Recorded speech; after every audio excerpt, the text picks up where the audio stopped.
Now, this is the mathematical coding that's in the Bible. Just a very brief, we'll make it really quick.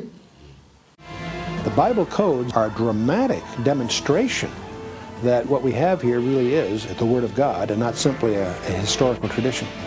Ordinarily, we would assume that this building, the U.S. Pentagon, and anything having to do with the Bible would be far removed from one another. But in 1994, Statistical Science, a respected mathematics journal, published Report Number 3, Volume 9, titled Equidistant Letter Sequences in the Book of Genesis. That report found its way to this door. This was the office of Harold Gann, senior cryptographer for the National Security Agency, but now he was absorbed in something else. What Gans discovered that day was that everything was there, just as the study said it was, firmly fixed in the code. He also knew the controversy was just beginning. Dr. Eliyahu Rips, Doran Whitsom, and Yoav Rosenberg. These men, working as a team over a period of 4 years, devised a scientific model for determining whether or not equidistance letter sequence codes were encrypted into the text of the Torah or the Old Testament. The results electrified the religious world and shocked the scientific community. It appeared the codes were real, but could the code researchers defend their findings before their scientific peers? Harold Gans, at the time a senior cryptologist at the National Security Agency in Maryland, heard of the test and the results. Harold Gans, at the time a senior cryptologist at the National Security Agency in Maryland, heard of the test and the results. I reproduced the experiment, and lo and behold, I got precisely the results that they had reported. At that point, I knew beyond any shadow of a doubt that the code was real. I felt a chill go up my spine. Encouraged by the results, the study was sent to the prestigious American mathematics journal, Statistical Science, for peer review and possible publication. Indeed, nothing is published in Statistical Science until it's been thoroughly reviewed by at least one independent referee, and on occasion 2. In this instance, the documentation was submitted to 3 separate referees. Following its publication, a statement was issued by 5 mathematical scholars, 2 from Harvard University, 1 from Yale University, and 2 from Hebrew University, supporting the findings.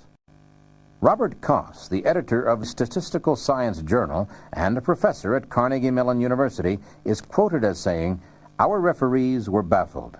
Their prior beliefs made them think that the book of Genesis could not possibly contain meaningful references to modern-day individuals. Yet when the authors carried out additional checks, the effect persisted. The paper is thus offered to statistical science readers as a challenging puzzle." All my instincts as a scientist and also as a Jew spoke against the possibility of such a phenomenon.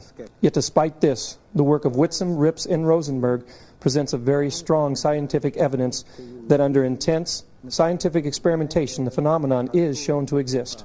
I went to meet with mathematicians at Harvard, at Yale, at Hebrew University. And they knew Dr. Rips and they knew about his work, and they all told me the code was real. The Torah has been in its present form, according to all authorities, for an absolute minimum of 2,000 years. It is absolutely impossible, within the laws of physics and mathematics as we know it today, to know the future in detail as is demonstrated in these codes. Consequently, we come to the scientific conclusion that the author of these codes is not bound by the laws of physics and mathematics as we understand it. It's obviously far beyond the ability of man to do. In fact, man didn't even discover the codes until the advent of the computer, so it was impossible for him to have put them there. The very fact that they're there is the signature of the Creator himself. That is his way of assuring us that he is precisely who he said he is in that document that is the core of the Judeo-Christian tradition. Many believe that with the discovery of the Bible codes, science has brought us closer to an understanding of the divinity of the origins of the Bible. But what does the Bible itself have to say about hidden messages? Many people are surprised to discover that there are codes in the Bible, and these equidistant letter sequences are but one of them. Some are hidden, some are revealed, some are a key part of the narrative, like the handwriting on the wall in Daniel 5.